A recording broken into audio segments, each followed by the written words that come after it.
be with you. And also with you. Please be seated. Good morning and welcome to this harvest service, this harvest Thanksgiving service, our second of this weekend. It's lovely to see you, and especially lovely to see the children, but I'll speak to you in a second, children. I have some welcoming to do. If you're a visitor, if you're visiting this morning, you're particularly welcome, and a special welcome to our guest preacher today, Mrs. Ruth Cooke from Christian Aid Ireland. I was working out just last night how many years I've known Ruth now. I think it's 8 or 9. I first met Ruth when she was working for another organisation, International Justice Mission, IJM, and Ruth, I'm sure, could tell you about that too. But we're glad to have Ruth today, who's going to speak to us about the work of Christian Aid. And I think in a harvest service, it's actually very relevant to think outwardly in this way. The plate collection will be towards the work of Christian Aid this morning. A couple of other things to do with the parishes. Next Saturday we have what's called an autumn extravaganza. You'll see that on the notice sheet that you'll get on the way out of church. There's a, here we go, you'll recognise this little coloured poster about it. Oh my goodness. Some water, there we go. So that's next Sunday, and that's in Benburb, and that's a fundraiser for the parish. And then on Sunday evening, next Sunday evening, there is a praise service. It's a new venture. We hope to have a monthly praise service in one of the parishes. Certainly this one will be in Clonfecal, Benburb. And that's for all in the parishes. And again, that's on your notice sheet. I want to say thank you to those who decorated the church and prepared the church and building for the harvest. Isn't it looking absolutely beautiful? And thank you. I know there's a lot of work went into that, and thank you to those who donated produce as well. And also to the musicians, to Jim and the choir, and to Rachel and Margaret, who are going to be singing today. Sincere thanks for all your work and contributing to this weekend and our worship. The invitation to confession.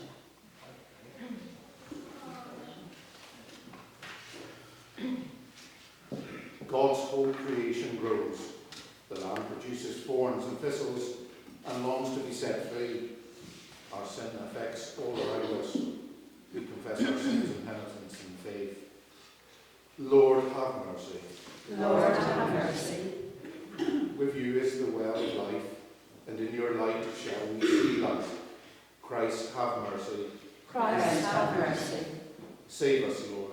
Continue your steadfast love to those who love you, and your salvation to the upright of heart. Lord, have mercy. Lord, have mercy. Consider the birds of the air. They do not sow or gather into barns, yet our heavenly Father feeds them. Lord, have mercy. Lord, have mercy. Consider the lilies of the field, how they grow. They do not toil nor spin. Yet even Solomon in all his glory was not arrayed like one of these. Christ, have mercy. Christ, have mercy. How little faith we have. Seek first the kingdom of God and his righteousness. Lord, have mercy. Lord, have mercy.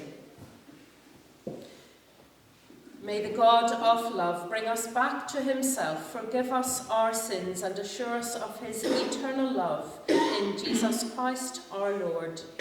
Amen.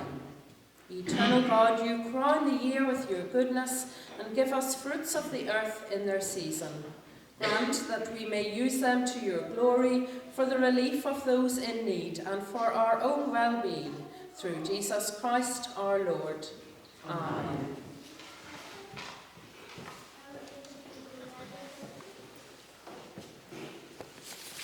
The reading is from Deuteronomy chapter 26, verses 1 to 11. When you have come into the land that the Lord your God is giving you as an inheritance to possess, and you possess it and settle in it, you shall take some of the first of all the fruit of the ground, which you harvest from the land that the Lord your God is giving you.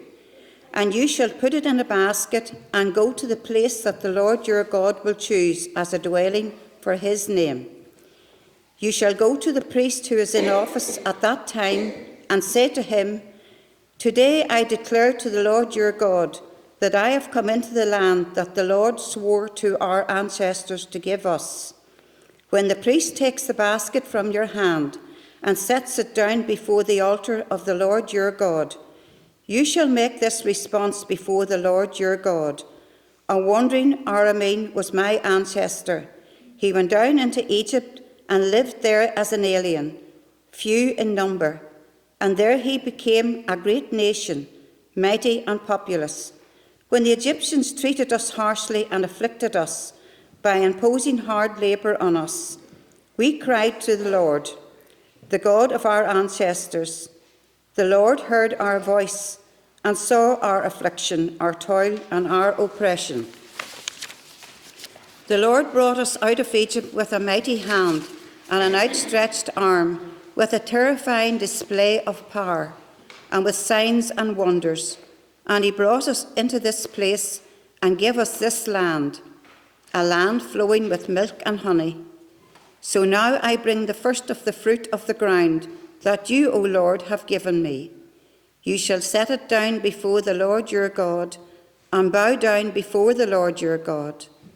Then you, together with the Levites and the aliens who reside among you, shall celebrate with all the bounty that the Lord your God has given to you and to your house. This is the word of the Lord.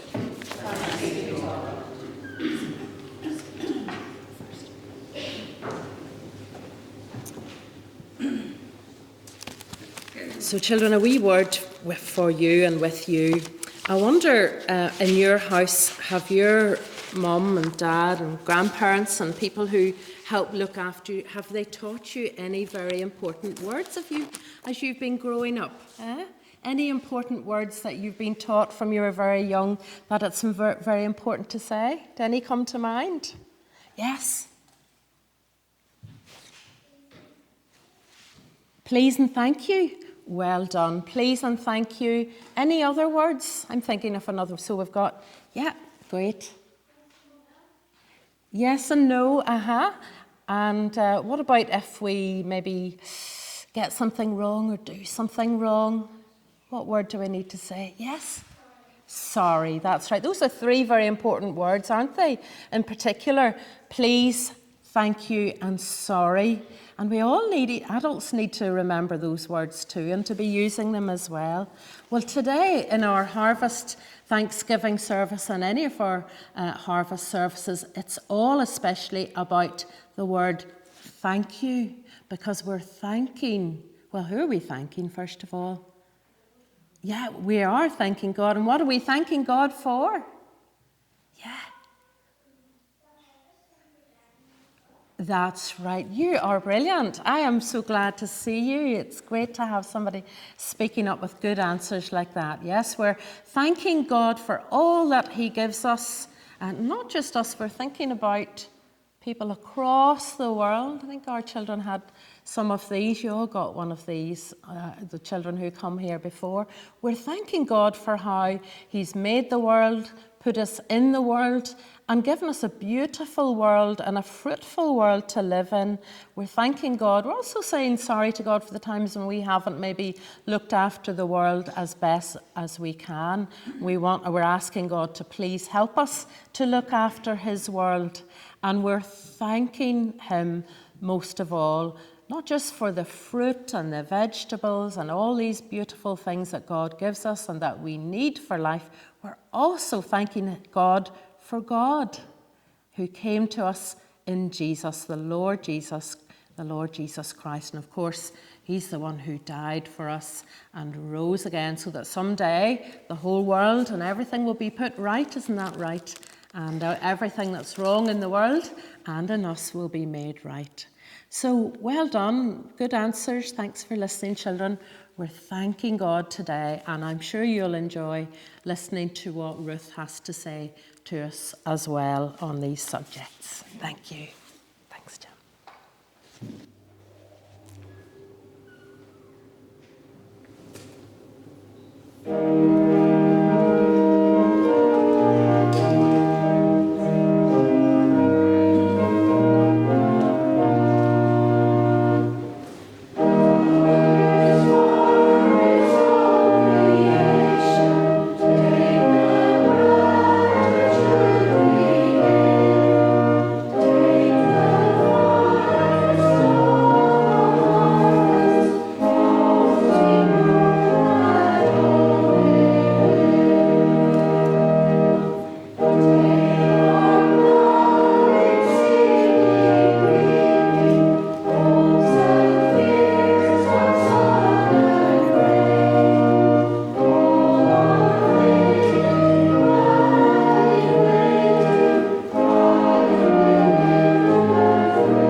seated.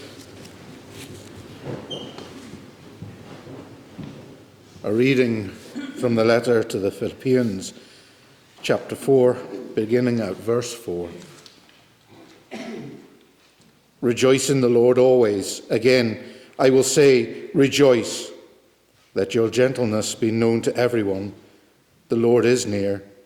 Do not worry about anything, but in everything by prayer and supplication, with thanksgiving, let your requests be made known to God. And the peace of God, which surpasses all understanding, will guard your hearts and your minds in Christ Jesus. Finally, beloved, whatever is true, whatever is honourable, whatever is just, whatever is pure, whatever is pleasing, whatever is commendable, if there is any excellence, and if there is anything worthy of praise, think about these things. Keep on doing the things that you have learned and received and heard and seen in me, and the God of peace will be with you. This is the word of the Lord. Thanks be to God.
from the tender goodness of the Father's hand.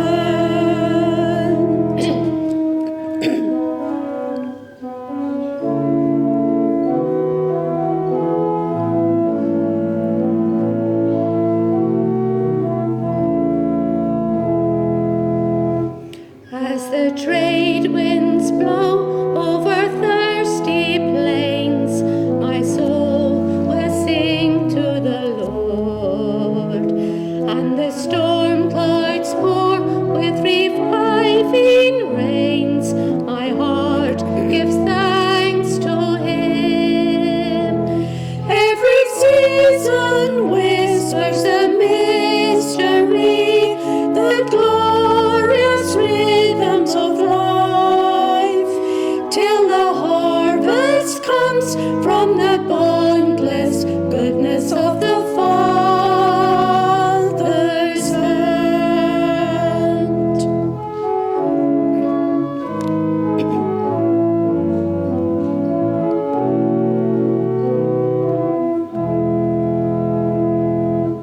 When the crops have failed and the fields are bare, my soul will cry to the Lord. When the hungry poor know of death's despair, my heart gives thanks to Him.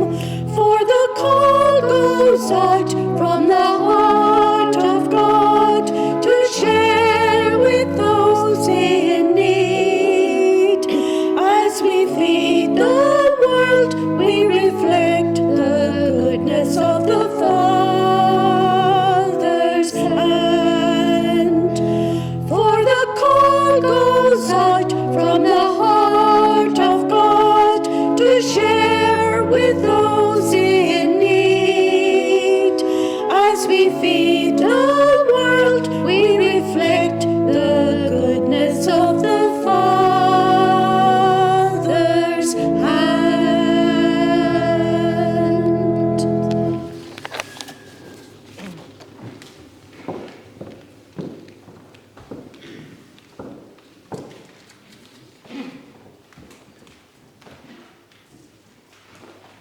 Morning. Really loved that singing. That was brilliant. Felt really encouraged by the words you were singing to us. And we're going to read from the Gospel of John, chapter 6, beginning at verse 25. When they found him on the other side of the lake, they said to him, "Rabbi, when did you come here?" Jesus answered them, "Very truly, I tell you, you are looking for me, not because you saw signs, but because you ate your fill of the loaves. Do not work for the food that perishes, but for the food that endures for eternal life, which the Son of Man will give you. For it is on him that God the Father has set his seal." Then they said to him, "What must we do to perform the works of God?" Jesus answered them, "This is the work of God, that you believe in him whom he has sent." So they said to him, "What sign are you going to give us then, so that we may see it and believe you? What work are you performing? Our ancestors ate the manna in the wilderness. As it is written, he gave them bread from heaven to eat." Then Jesus said to them, "Very truly, I tell you, it was not Moses who gave you the bread from heaven, but it is my Father who gives you the true bread from heaven. For the bread of God is that which comes down from heaven and gives life to the world." They said to him, "Sir, give us this bread always." Jesus said to them, "I am the bread of life. Whoever comes to me will never be hungry, and whoever believes in me will never be thirsty." This is the word of the Lord. So, good morning again. As has been said, my name's Ruth. I work for Christian Aid Ireland. I'm from Belfast. I am married to Ed, and we have 2 children, a boy and a girl. We have a dog called Rocky, if that's of any interest to you. He's a greyhound. He just sleeps an awful lot. But it's such a delight to be with you this morning. Thank you to Reverend Suzanne for the invitation. I really appreciate it. I want to start by saying I know what it's like when somebody like me comes to your church. Whenever you hear that I'm from Christian Aid or whichever organisation, there can be a slight temptation to switch off a little bit And that is because we are overwhelmed, aren't we? We are overwhelmed with bad news. Our TVs, our newspapers, the radio, it is all full of really bad news, isn't it? I think you'll agree. It can be a little overwhelming. And the temptation is to try not to listen, try not to take it in, because we just can't cope. We cannot cope with the level of bad news. So I know that temptation, that I might be coming here to share lots of bad news with you and to make you feel really guilty for all that you have. I hope that is not what happens this morning. I hope that we can be encouraged by what God is doing around the world. We can be encouraged that He invites us to be a part of that with Him. And I want to start by thanking you for the things that you have done for Christian Aid over the years. Yourselves, along with the other churches that Reverend Suzanne is part of. It seems that you've given lots of money over the years. So we really appreciate that. And we really appreciate every prayer that you have prayed on our behalf as well. I joined Christian Aid Ireland just under 3 years ago. I was saying this morning, I still feel quite new, I think because of the pandemic, and then I was off on adoption leave for a while, so I think I still feel like I'm learning new things every day. But when I was considering moving to Christian Aid, moving jobs, I was thinking about what Christian Aid does, and I realised that even though I had heard of, and I knew of them really my whole life, and we had talked about them in church and various things, and even volunteered for them about 20 years ago as a student, I would still struggle to articulate exactly what the work is that they do. I knew that it was something vaguely about poverty, but I couldn't really explain much further than that. And I wonder if you can identify with that. You hear of these things for many, many years, but actually to explain it to somebody else, you might struggle.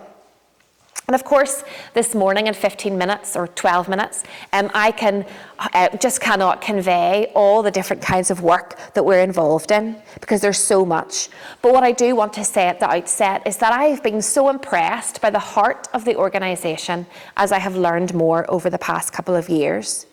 The desire that there is to care for the most vulnerable people, that could be Faith in Kenya, who is struggling to feed her family, Emote in Ethiopia, or in Nigeria, whose parents have died, and he's struggling to look after his 9 siblings. It could be refugees fleeing to Bangladesh, or human rights defenders in Latin America. But we're really committed to focusing on and trying to help the most vulnerable communities.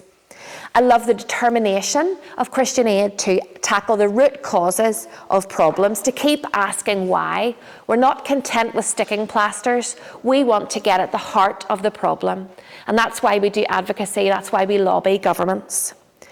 I love the courage that Christian Aid has shown over the years, and how we have really tried to provoke people, and particularly Christians, to think and to take action, and to raise a prophetic voice on behalf of people who are struggling due to unjust structures and systems. And lastly, I love the motivation that comes from being rooted in God's word, the belief that all people are created in God's image and therefore worthy of dignity and hope. And at the end, on your way out, you'll be given, if you want it, one of our magazines. And I hope that the magazine reflects those things. You can see the stories where we're trying to care for the most vulnerable, the belief that we have that all people are created in God's image, the desire to get to the root of the problem. So hopefully you'll read that and be encouraged by it. I have a question for you this morning. Now, it's rhetorical, although feel free if you want to shout out an answer. But I wonder if any of you are siblings, particularly the children, or any of you siblings, do you have brothers or sisters? I have a sister. She's just about 16 months older than me, so we were always very close growing up. And she used to get really cross at me when I borrowed her clothes. I just never could understand why it annoyed her so much.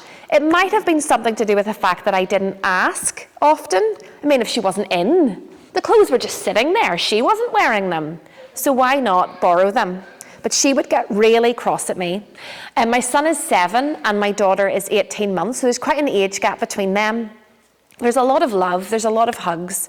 But whenever Ava, the younger one, gets into Nathaniel's stuff, he's not so happy then. There's not so many hugs at that point.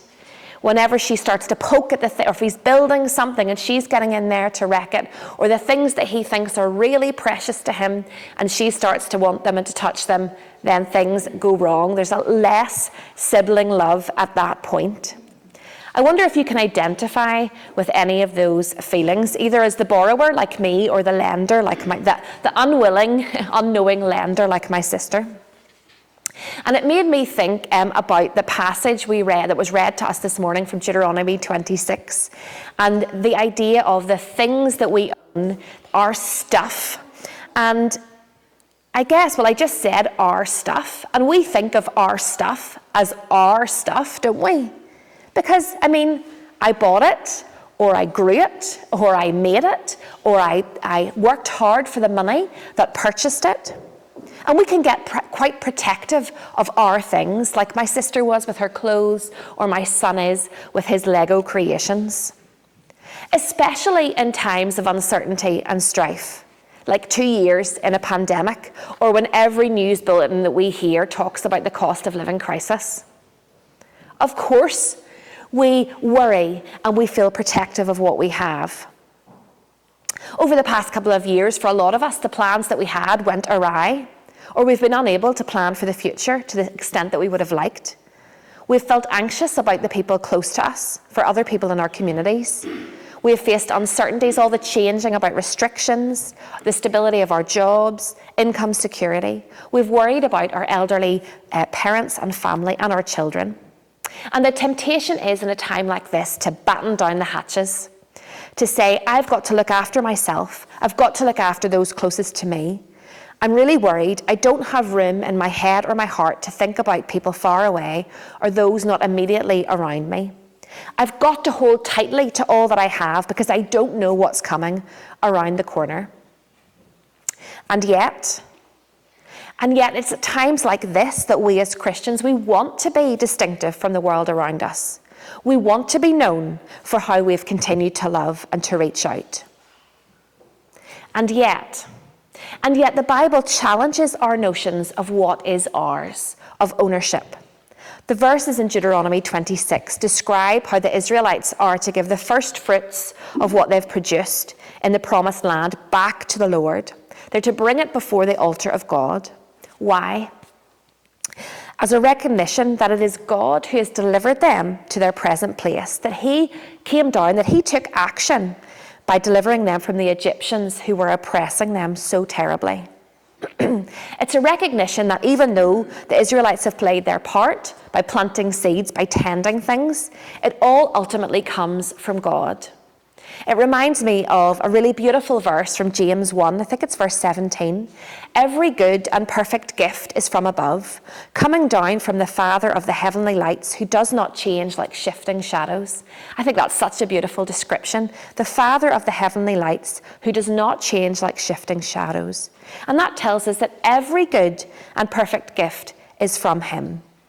Yes, we put in effort and we work hard, but we still need to recognize that it is God who takes our efforts and he makes something of them. He takes the seeds that we plant and he helps them to grow. And I don't mean just the physical food that is grown, but also our time, our energy, our gifts and our talents. So the challenge is that even in times of uncertainty, to keep looking outwards, to keep asking God what he would have us do with what he has given us, to keep asking him to help us have a perspective of gratitude and generosity instead of hoarding and of fear. As Christians who have been saved by grace and come into a relationship with God, we want to extend that grace and love to others without fear, without an attitude of scarcity. The next verses after verse 11 in Deuteronomy 26 are really important too. It goes on to say that the Israelites are to give their tithe to the Levite, the foreigner, the fatherless, and the widow. These vulnerable groups of people are continually called out throughout the Old Testament and God's Word as needing provision and protection. I love that. I love that this God that we serve is a God of compassion, a God who cares for those who are often forgotten or at the bottom of the heap in society. Who are those people today? Who are our equivalent of those vulnerable groups? As I said, in Christian Aid Ireland, we are trying to focus on those most marginalised.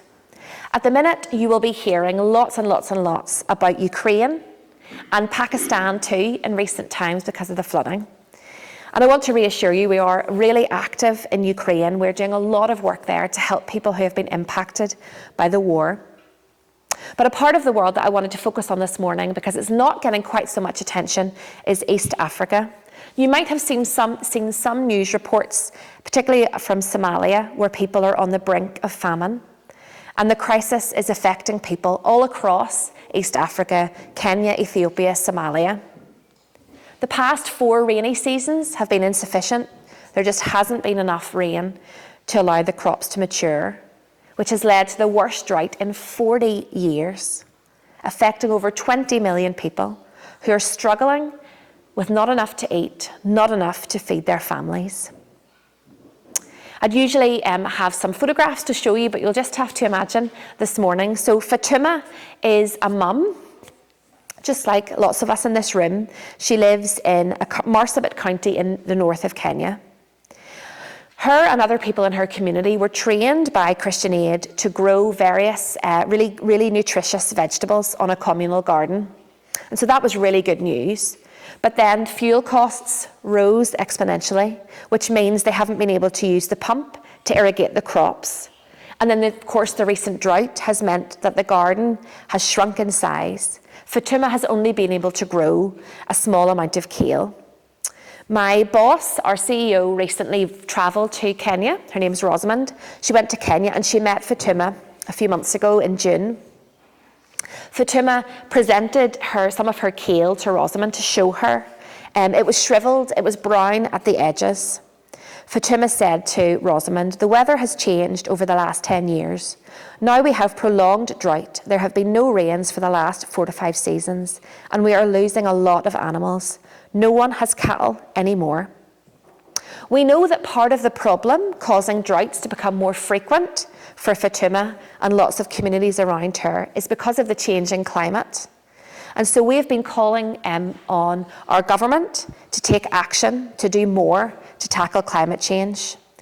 Yes, through reducing greenhouse gas emissions, but also providing financial support to help countries like Kenya, Ethiopia and Somalia to support those on the front line, those who are most vulnerable to the impacts. We do have a petition calling on Liz Truss around this, which you can find on our website, or I can give the link to Reverend Suzanne and she can pass it on. The good news is that we are supporting people like Fatuma in her community through one of our local partner organisations. We've been able to help over 30,000 people with food that they need, and with also cash grants. Whenever we give out cash, it means that people can decide for themselves what they most need. It's no good me giving you a blanket if what you most need is firewood to cook in your home, or whatever it might be. And so we like to do that. We think it's really important to give people the dignity of choosing for themselves. We've also helped to repair boreholes, which has provided water for about 5,000 families. And so that's good news. There's hope in Fatuma's community. There's hope for her family. As she struggles to make ends meet, there are organisations helping her. And on top of that, there are people all around the world, like yourselves, who are giving money to allow that to happen. I know, again, like I said, it can be really tempted to be overwhelmed by all the problems in the world. And so I would encourage you just to ask God, what is the next thing? What is the next thing that you can do? It probably won't be, although it might be, flying to Kenya to get stuck in and do something really practical. But maybe more likely, he's calling you to pray for the work that we're doing, and we would love that. Or maybe he's calling you to give and to respond financially. Again, we would love that. Maybe he's calling you to organise an event to raise some more money. Maybe he's calling you to pass on the stories that you hear, to pass on the magazine after you have read it. What is your next thing? And the 2 things that I want to emphasise this morning are the petition that I talked about, which I'll share the link with Suzanne so that we can pass it on. And also, for some of you, you might consider a regular gift to us. No matter how large or small that is, whether it's £5 a month or £50 a month, it's helpful in emergency situations like the one that we're seeing in East Africa, because it means that we can know what's coming in, we can plan ahead, and we can respond as things come up. We know that we have a dependable source of income. If that's something you might be interested in, then you can take one of these leaflets from the back afterwards. If you've already given to the work that we do, we're so grateful and we thank you. And if you're able to consider that this morning, that is wonderful. But please do ask God to show you what is your next thing. And as you consider all that you have and you're thankful this morning, ask God to show you what he wants you to do with that. And let's ask God to change our hearts, that this isn't our stuff, but it is God's, that he has given me to steward well. Let's pray this morning. Heavenly Father, I thank you so much that I'm here this morning and sharing with this lovely church. I thank you for all that you have blessed us with. I thank you for all of the practical things that meet our needs, and also for your Son Jesus and how you've provided for us spiritually as well. Help us this morning to look at what we have and to remember that it is yours, and that you want us to think about how we can best use it. Rather than feeling overwhelmed, help us to think about what is the next thing that you are asking of us. And give us the strength and the courage to do that, to take that next step.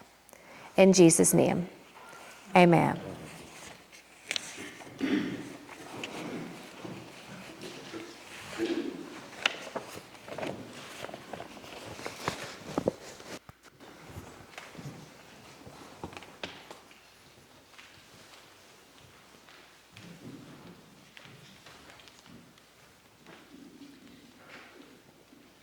Let us affirm our faith in God.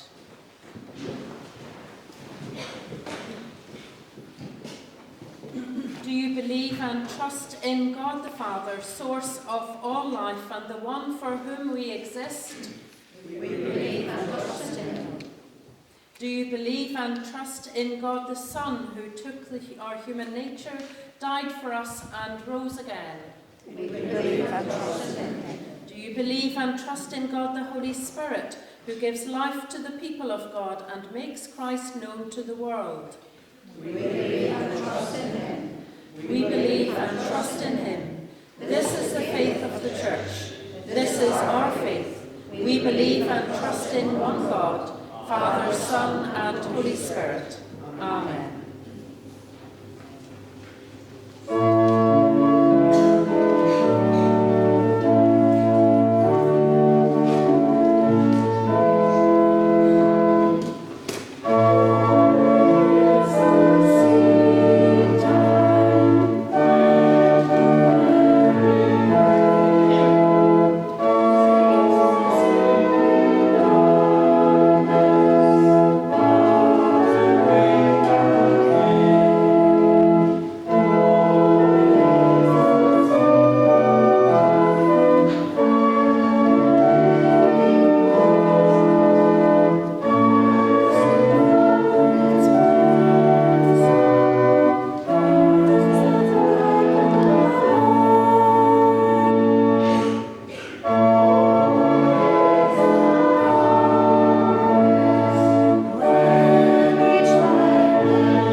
Prayers of thanksgiving and intercession. Let us pray. God of creation, thank you for the harvest and for all the work that people do. For farmers near and far, ploughing and sowing, tending and reaping the crops, caring for flocks and herds. God, we give you thanks and bless your holy name.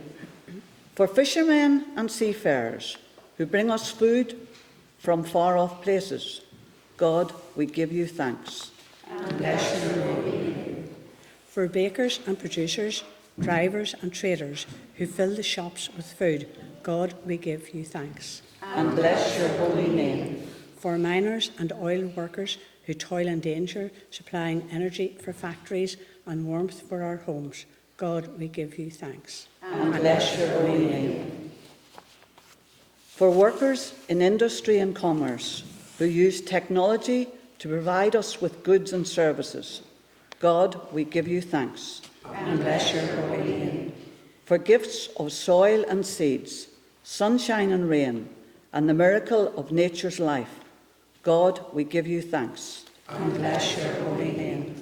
Eternal God, you crown the year with your goodness, and you give us fruits of the earth in their season. Grant that we may use them in your glory, for the relief of those in need and for our own well-being. Through Jesus Christ our Lord. Amen. The Lord's Prayer. As our Saviour Christ has taught us, we are bold to pray. Our Father, who art in heaven, hallowed be thy name.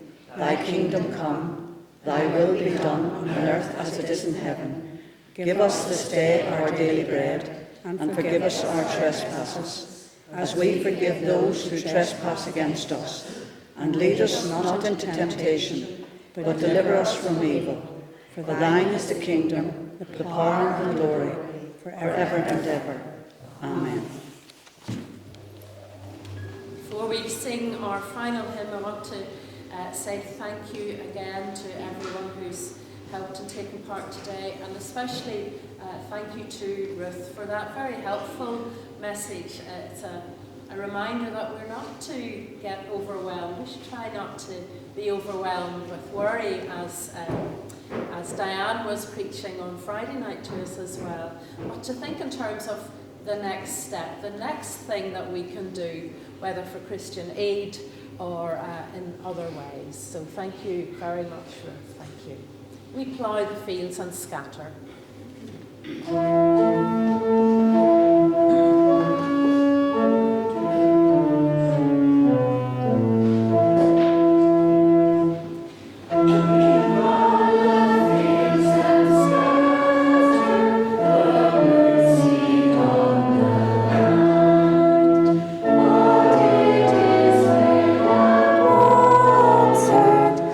God's almighty hand, He sends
of all goodness and growth, pour his blessing upon all things created and upon us, his children, that we may use his gifts to his glory and the welfare of all peoples. And may the blessing of God Almighty, the Father, the Son, and the Holy Spirit be with us and remain with us always. Amen.